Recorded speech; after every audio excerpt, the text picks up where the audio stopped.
most fun could have with your clothes on.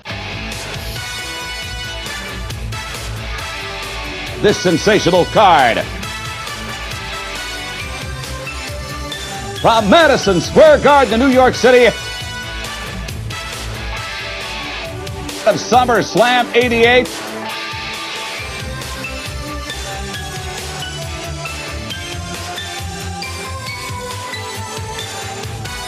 The wrestling extravaganza most fun could have with your clothes on.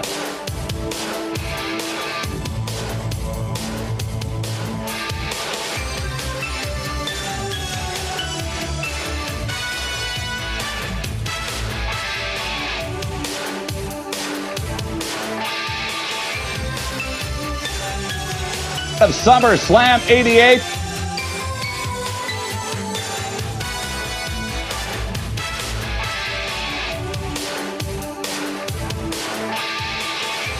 This sensational card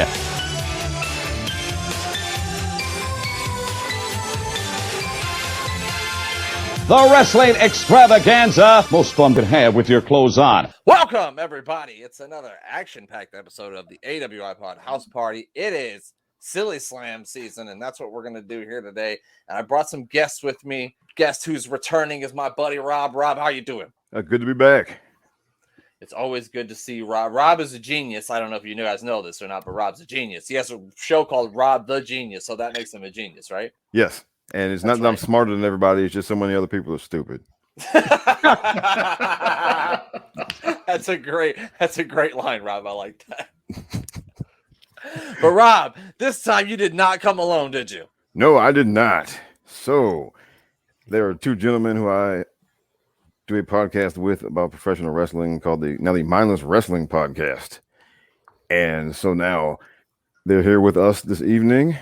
So first is Jason. Jason and I are like Cedric Alexander and Shelton Benjamin, and DeeJay is Bobby Lashley. Okay. Not sure I appreciate the I appreciate the push, but I don't know about all that. As long as I'm Cedric, I'll take it. I mean, I'm not. Maybe his thumb. I don't know, DeeJay. With what I'm looking at just there, out of the three, out of all of us, you're the Bobby Lashley of the group. Okay, I'll take it then. I'll take the compliment. I don't know if that says a lot, but I'm just saying. Well, you've actually gotten in a ring, so I think. Boom! Yeah. It's another really good point that I neglected to realize. That is true. So guys, I brought you all here for the festive occasion. We're going to watch some of SummerSlam 1988. I got it pulled up on the screen here. We skipped the first match because it was a long tag team match between the Bulldogs and the Rougeaus, which was a really good match. If you want to go back and watch that, go ahead. But we're at 24-33, and I'm going to count down from 3, and we're going to get this thing going. You guys ready? Yeah, let's do it. Ready when you are, boss. All right, here we go. 3, 2, 1. I got the play on the first time, so that's a good thing. And here we go. The capacity crowd here in Madison Square Garden. Rob, how old were you in 1988? 1988, I was 14 years old. Josh? Yeah, I'm sorry. Jason, I don't know why I said Josh. My bad. Everybody does it. It's a weird Freudian thing. Everybody calls me Josh. I was 3 years old. Okay, so you're more my age because that's how old I was. DeeJay? Yeah.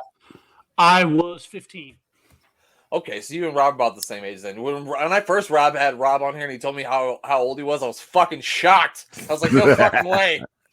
He's ribbing me. I think it was one of the areas where Rob and I bonded first was the fact that we were both, one, we were in the same age range, so we were kind of OGs with pro wrestling, and second, it was we were both the get off my lawn guys. I'm 37 and I'm slowly becoming a get off my lawn guy. So I understand. Yeah, I'd say late 30s is about when it started for me. What about you, Rob? Yeah, around 40. Because that's when I just got tired of people's shit. Jason, goddamn. Yeah, I got it right this time. See, I doubted myself. I got it right. You got it right. Jason, you overthought it. That's what you got looking out in the horizon. Is you're going to be the get off my lawn guy soon. So. Oh, I'm already there, brother. Okay. This is where Ron Bass busts open Brutus Beefcake with the spur, right? Yes. Yep. Okay, yeah, I remember this. This happened. This actually happened on. Was it the Saturday show? Yeah, it was. Oh, look at Okay. this. This is good stuff here, Jason. Look at this, man. Yeah. He's just ripping the forehead. Look at him. What's he got in his hand? Dude, Spurs. Oh, God. It's all I'm a censored X. Yeah. That's old school. What? Yes, I think the Barber was supposed to have an Intercontinental Championship match with Honky Tonk Man this evening, and now he won't be making it because of Ron Bass here at his Spurs. I remember watching this on like Saturday morning TV, and what my first thought was like, "Holy shit, he busted him open!" To do him like on Saturday morning. Right. Yeah. Same here. I was like, wow. Like, what's going on here? So was this censored thing a normal, like, was this a gimmick they did for a while, or? It just like just one time. Yeah. Oh, really? Yeah. Yeah, because I think when it happened live, they didn't censor it, did they, Rob? No, I don't think so. No, you watched it, like I said, on Saturday, but it was right after Saturday morning cartoons. You got done eating breakfast. You watched Brutus the Barber Beefcake leak all over the ring. Yeah. Beautiful. That sounds like a wonderful Saturday. Oh, yeah. It was in my house. I got to know, DJ, what kind of cereal were you eating as a kid when you got up on Saturday morning before you watched wrestling? Unfortunately, it was probably the only thing we had were the plain old cardboard tasting Cheerios. No, And maybe if we got lucky, Fruit Loops. yeah, I was My on, parents were boring when it came to cereal. same here. My parents refused to get all that sugary cereal stuff, so they, it was Cheerios, cornflakes, and that kind of Those stuff. darn parents and looking out for the health of your teeth. Right. The worst. They're the worst. So, Brent, when did you pick up watching pro wrestling? Have you been like a lifelong fan, or? So I can remember watching WrestleMania 5. So I would have been about 4 years old then. And maybe there's a couple years in high school where I kind of didn't watch it, but most of my life, yes, I've been a professional wrestling fan. Okay, cool. So you're pretty well versed in like the history of a lot of things. So that's cool. Yeah, absolutely. I would like to think I am anyway. Okay. What? Ken Patera. Oh, I remember Wow. this match. Ken Patera, Bad News Brown, just Bad whipping News, that brother. ass. Oh, yes, sir. That's one of my guys right there. Bad News Brown. Yes, sir. 2 Olympic athletes here, right here. Yeah. In this ring. Yeah. Oh, and the Bad News was for real. He could. I mean, bronze medal, I believe, in the Olympics, and then he won 2 Pan American game gold medals in judo. So yeah, he could whoop your ass Judo? easily. Jesus. I did I did not know that. So as a shoot, he was an Olympian. oh yes, Yep. sir. Yep. Oh yeah. I did not know that. I always That's heard impressive. that Ken Patera was chasing around German girls the night before he had to do his weightlifting competition. That's the only reason why he didn't get a gold medal. So you've been chasing German girls around. What did Mickey say in Rocky? Women weaken knees. Yeah. All right. So, Truer words have never been spoken. This is great. He was really working them over here. yeah. Ken Patera was like the original Kurt Angle, except for with bad hair. Yeah. That's And a I think, arm to well, fiber. then again, he'd aged a little bit by this point. So I think he was in better shape when he was younger, Oh yeah. Yeah. but he's looking a little soft here. Because well, this was Before after he threw a rock through a McDonald's window. this was when this was after he got out of the joint. This was-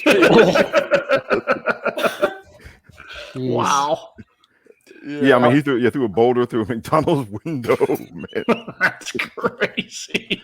Yeah, that's well. I guess you got to do what you got to do, right? They should have just gave him some fucking quarter pounders. I don't know what the fucking problem is. You got to eat, man. Right. And see, when people talk about bringing back the good old days, they forget about stuff like that. Okay. Yeah, that became like a whole discussion last week on wrestling Twitter. Was when Bully Ray and Mark Henry started jawing about the good old days and the bullying and everything like that, and so. Yeah, well, There was the not so pretty side to all of that. yeah. Yeah. The problem with the old days is they the old days. Yeah. Yeah. Hey, And, So we can leave a lot of that stuff behind, guys. yeah. It's And okay. then, well, people forget, like, or people don't know that these guys who wrestled back in the 80s, this was like the job of last resort for a lot of these dudes. And Right. so they weren't happy to be there to start with. Yeah.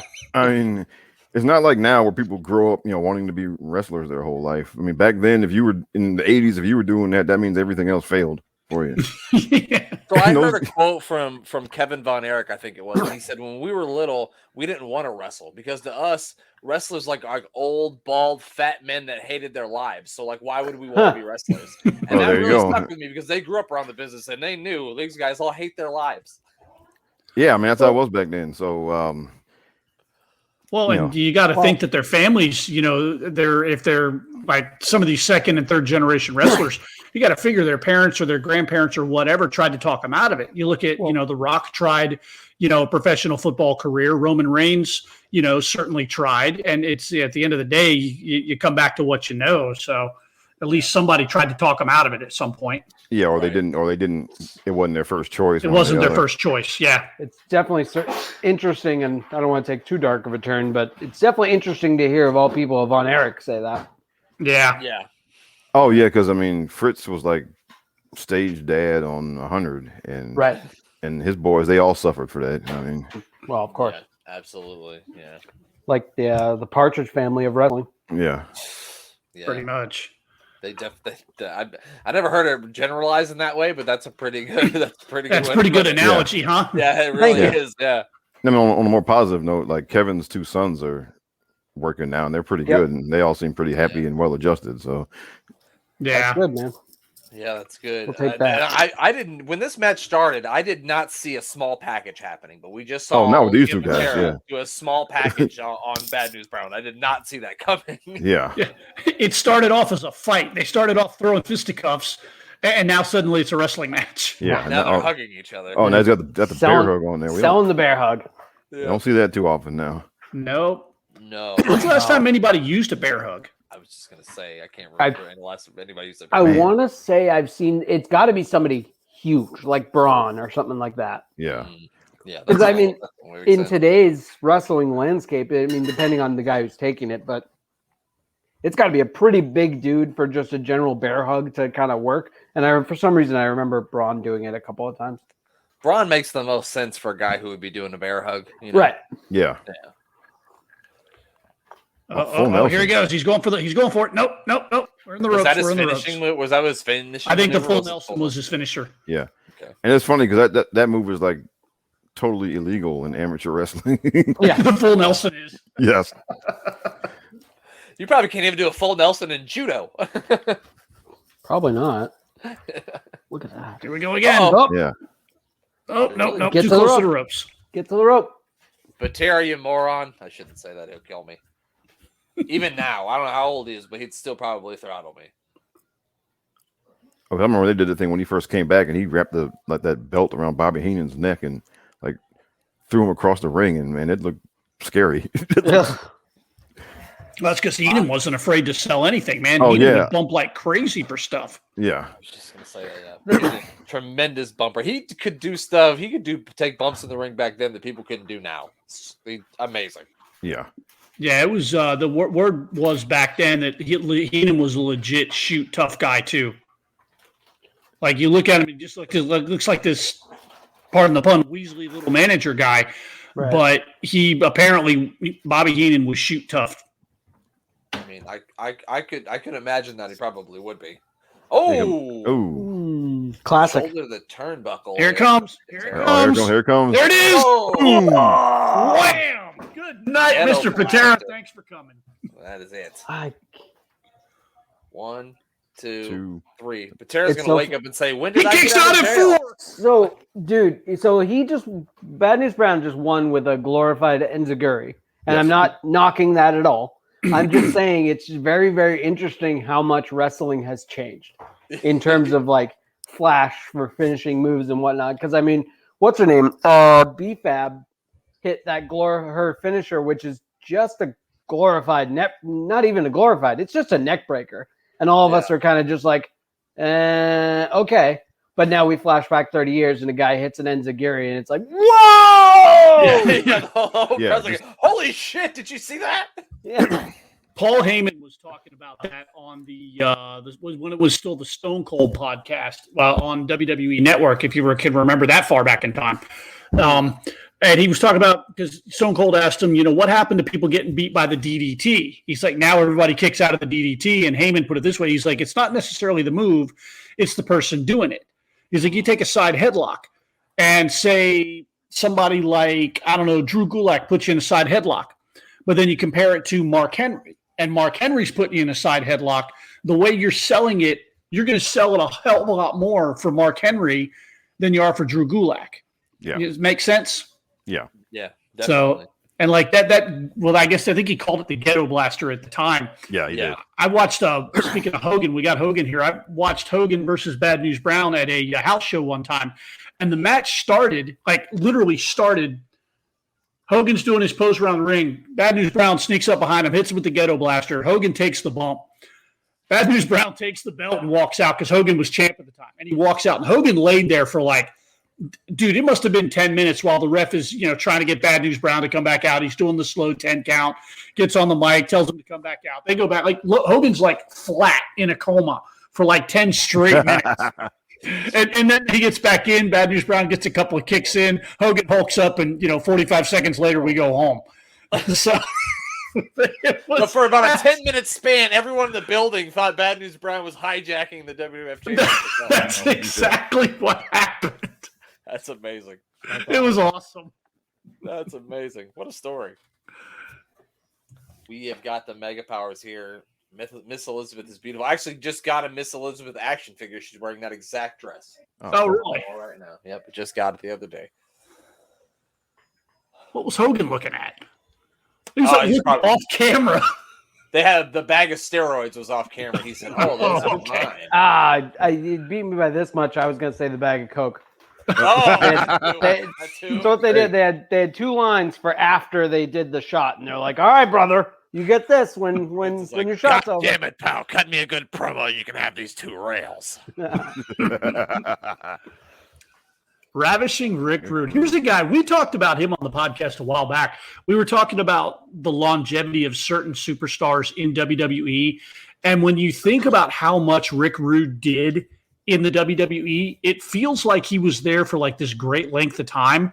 Rob ran the numbers, and I think he was there for 3 years? 3 years, that's it. And that's it. And it just feels like he was there so much longer.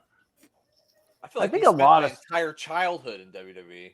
Yeah. I think a lot of stuff in wrestling, it feels like that, though. It feels like you're part of something that's just this giant, no one is going to forget this era. And then all of a sudden it's over. The Shield, I'm sure in its initial run felt a lot longer once they broke up, or maybe it didn't, but I'm just saying in general, these things in wrestling don't last as long as we seem to remember them lasting. That's a really good point. You're right. Because the Shield was only a couple of years, right? I don't even think they made it 2 years. It was like a year and a half. Yeah. And this week was the 10-year anniversary of their debut, wasn't it? Didn't I just see that somewhere? That's next year. 10 years. Is it next year? Okay, maybe I misunderstood what I was reading. Because it was Survivor Series, so it's got to be, right? It was Survivor Series 2012. So it's got to be November-ish. Yeah. Okay, because I was about to say, I've been back into it now since 2012-ish, rocking Cena. And I'm pretty sure the Shield were just getting going somewhere around there. Yeah. It was it would have been after WrestleMania 28 because Punk was champion and they first helped Punk. It was in that triple threat match, right, with Cena and somebody else. It was Ryback. Yeah, Ryback. Ugh. Fucking Ryback. Oh God. Junkyard dogs out here, old Sylvester Ritter. So I just recently started watching Mid-South Wrestling on Peacock. And it's amazing the way Dog looks and moves in those early days in Mid-South as opposed to what I remember him as a kid when I watched him in WWF, because he doesn't look like that. Oh no, he was 82. He looks a lot better. Yeah. Yeah. He was. I mean, at this point, he was past his prime, and he was cashing a check at this point. Yeah. Which, hey, I don't blame him. I mean, hell no, he was over as hell, man. But but that Mid-South stuff was like 82, 83 ish. Like he was. I mean, he was in much better shape, and he had all his mobility and all of that. It's just entirely different guy, and I didn't know, I hadn't seen him doing that stuff until it was on the network and now on Peacock. So I didn't know back then either. Yeah.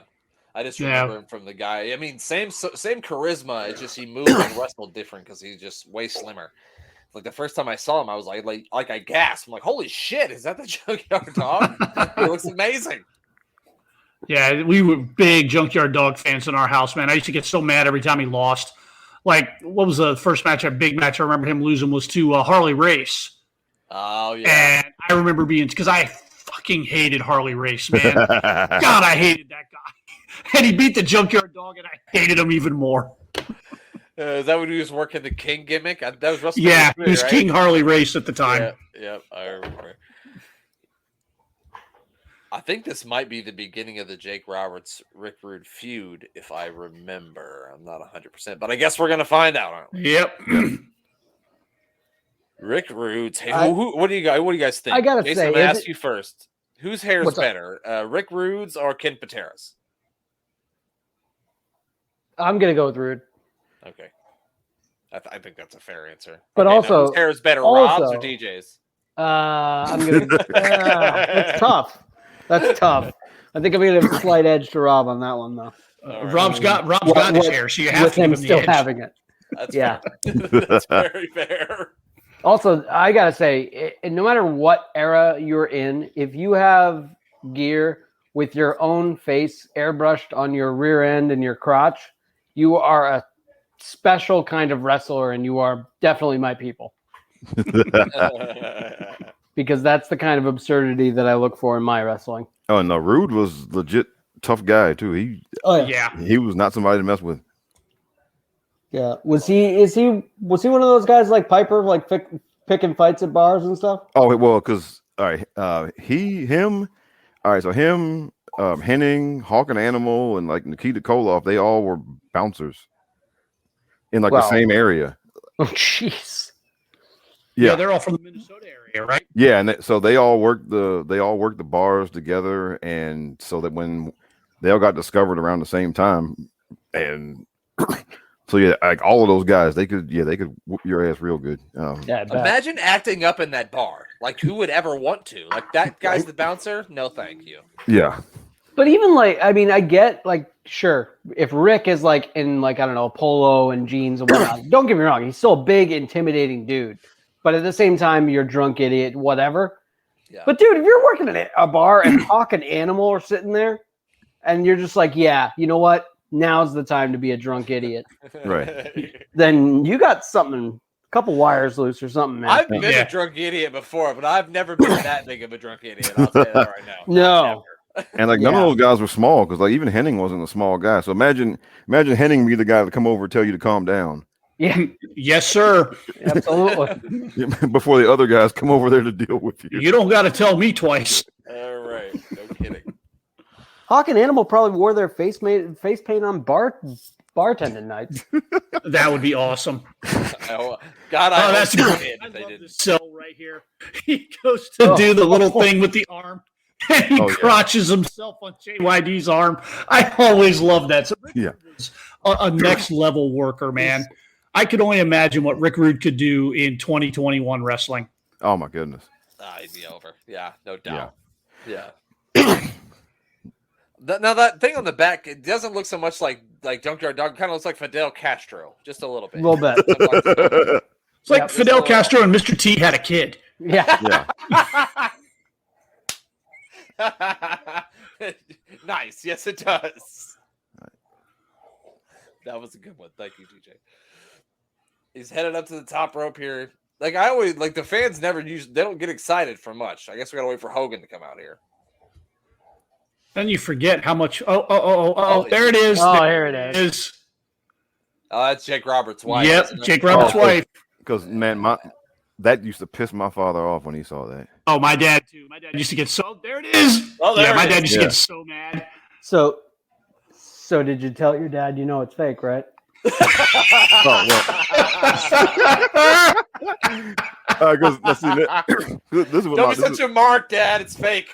Because this is what my dad said about it. He's like, he said like this is how you know it's fake, because if that was real, Jake would come out with a gun and shoot him. Yes, exactly. He would murder that man. Yes. Right. I think my dad's like, why did he just keep chasing after him? I'm like, I don't know. I just watched the show, Dad. Oh, yeah, Well, but Dad, Rude's really fast, all right? Jake doesn't have the physique Rude has. You'd never catch him, Dad. Come on. yeah, my dad got shoot angry at that whole thing with the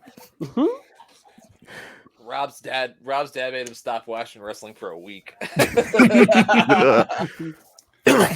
That was something else that was like unheard of at the time when they were doing this whole thing. There was an episode of like, again, the Saturday show or something. Jake actually got a hold of him and yanked his tights clear down to his knees. And like he was, Rude was bare-assed underneath. Nice. And they managed to get the little black sensor bar up, but not quick enough in certain angles. Uh-oh. Yeah. Yeah. Oh my God. And Jake didn't take any time getting to the ring either. Nope.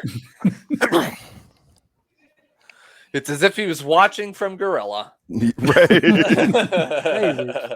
Okay, pal. As soon as he pulls the tights down, you start running. Right. As soon as he starts shaking his ass, get out there. I'd love to see like a totally a WWE 24 kind of deal, but do it 1000% in kayfabe. Like I know even in the 24s, they really try to like protect things and they talk around things and things like that, especially when they're talking about like match results and things like that. Yeah. But I would love just like imagine just all of a sudden you're watching, Roman Reigns and Brock Lesnar fight at 31, and then all of a sudden you just get back in Gorilla and Vince is there just doing the thing and looking on his headset. All of a sudden Seth Rollins comes barreling through, grabs the DJ guy and says, hit my music. And then the music hits and then he runs out. And I'd love to imagine that happening. Like, how does the music guy just hit his music when he sees him walk by? Oh, Seth walked by. The music guys, I'm convinced, are goddamn psychics. They just know. They just know when people are coming. They can sense it. I don't know what they waste their time doing music for. They should be playing the fucking lottery. Right? Exactly. Right. We are watching the greatest intercontinental champion of all time, baby. I don't see the Miz. No. Look, the honky tonk man would work the Miz under the table. And see, and this is one of my things. We need more champions like this who aren't worth a damn and who go out there and just piss people off. Yep. Who aren't worth a damn.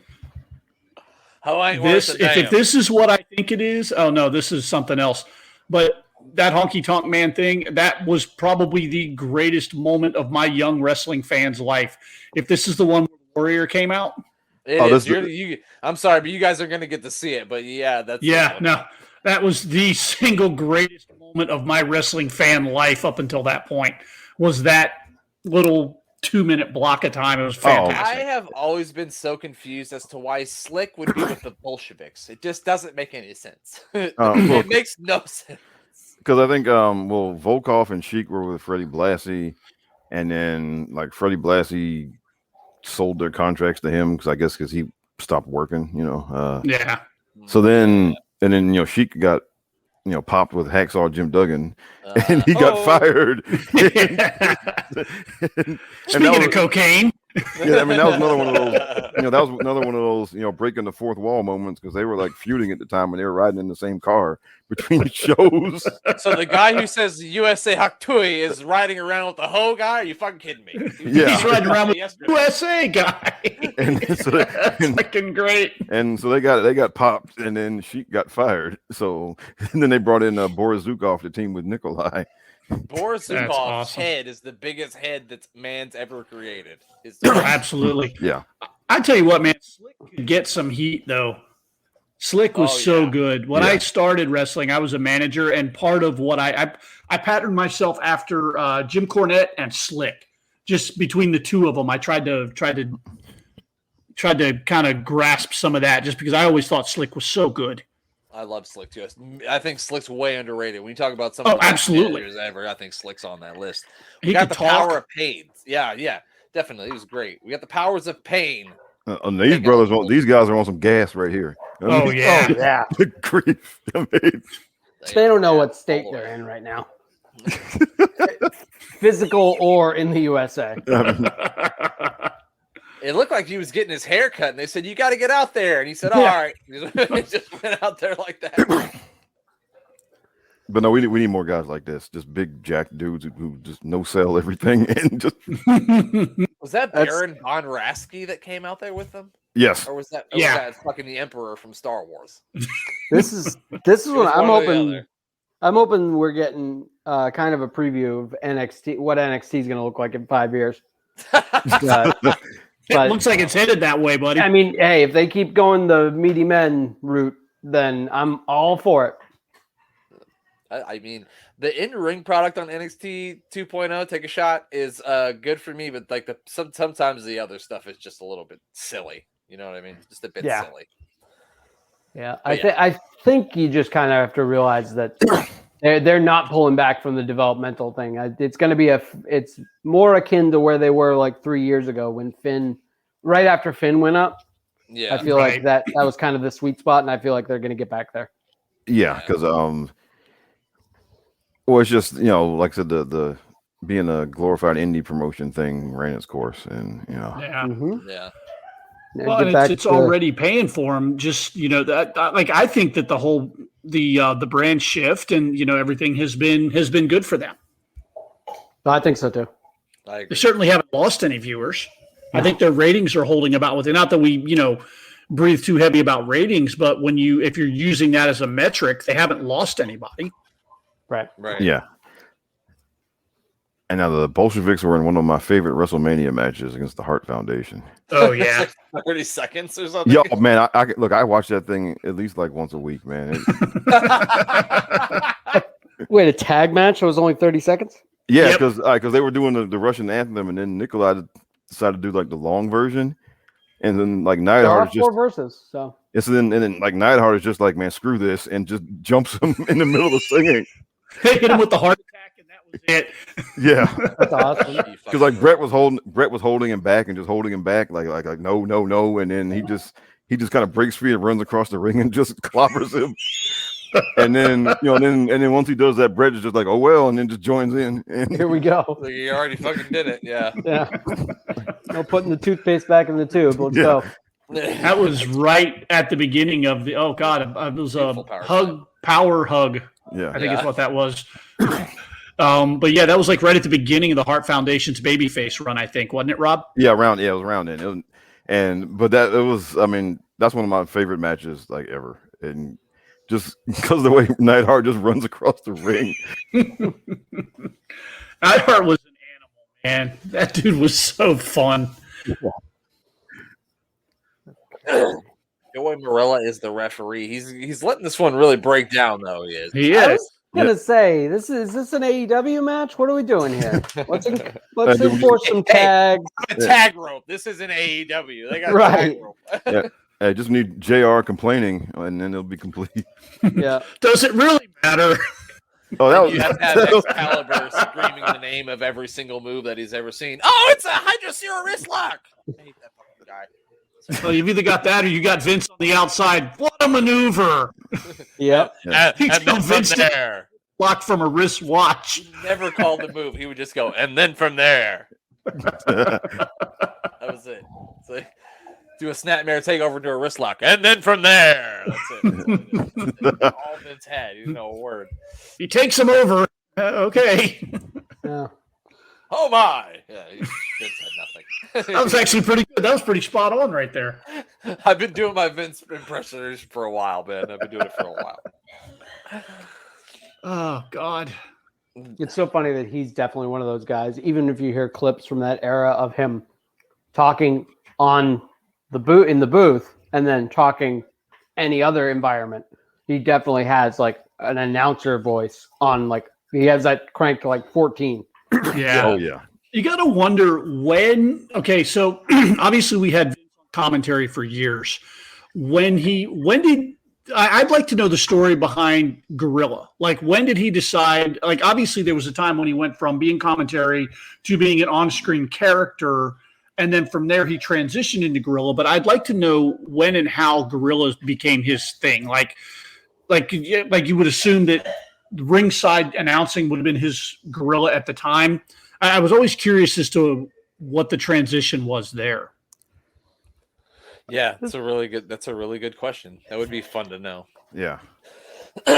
Probably something to do with not wanting to be an on-screen character for a while. Yeah, but I mean, like prior to that, did he just not have a gorilla position? It was like if he's sitting out there the whole time, who's managing shit back in the back? I mean, probably the same folks. Well, not now, but the same folks who run it when he's out, getting stunned or going to getting a spear by Roman or something like that. Did Nikolai Volkov just throw a spinning back kick? He tried to throw a spinning heel kick, and I think he hit him in the balls.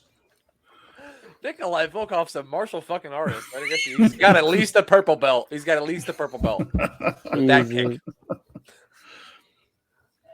Man.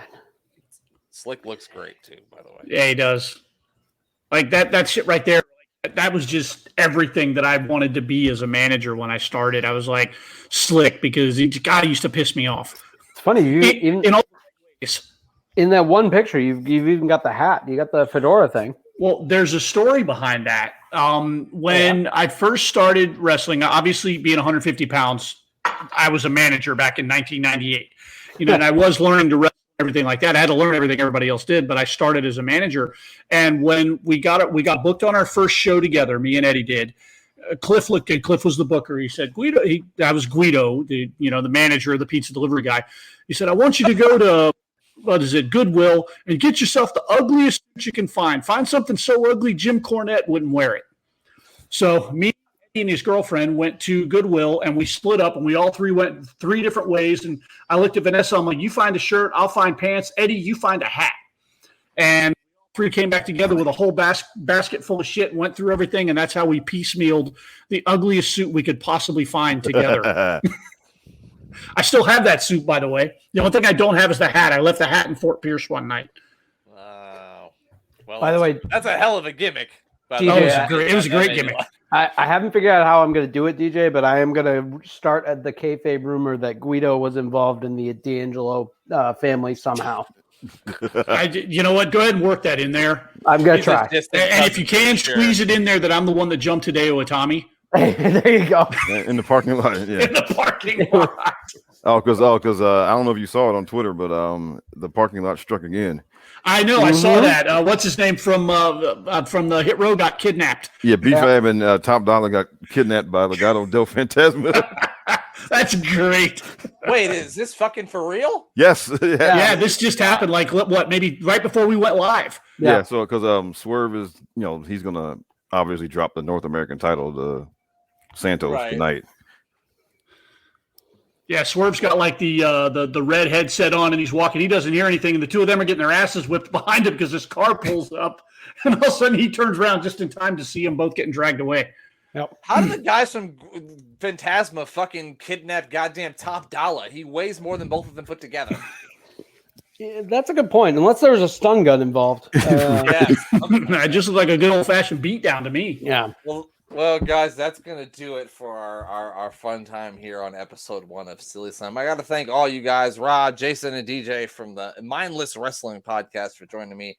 Rob, I'll start with you. If you got anything you want to plug, now's the time to do it.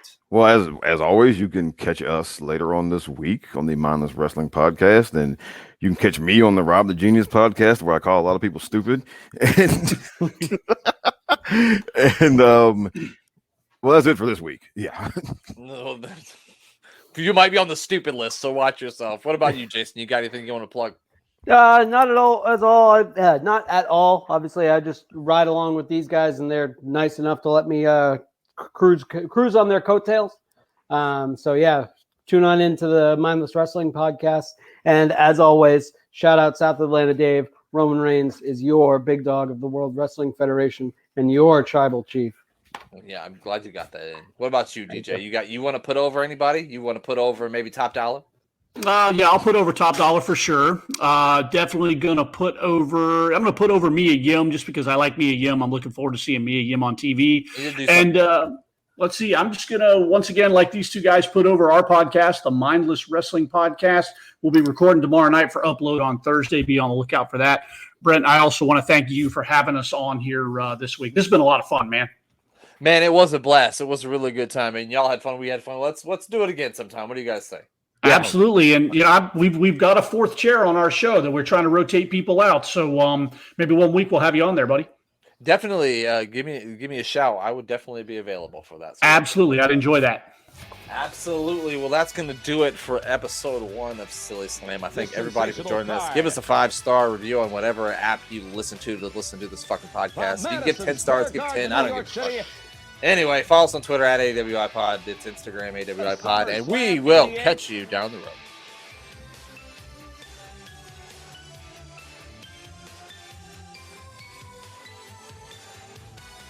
The Wrestling Extravaganza. Most fun could have with your clothes on.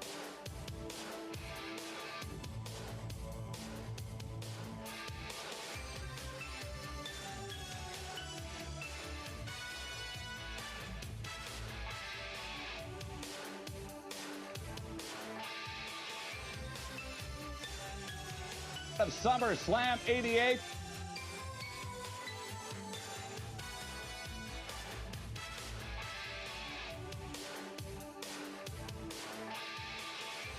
This sensational card.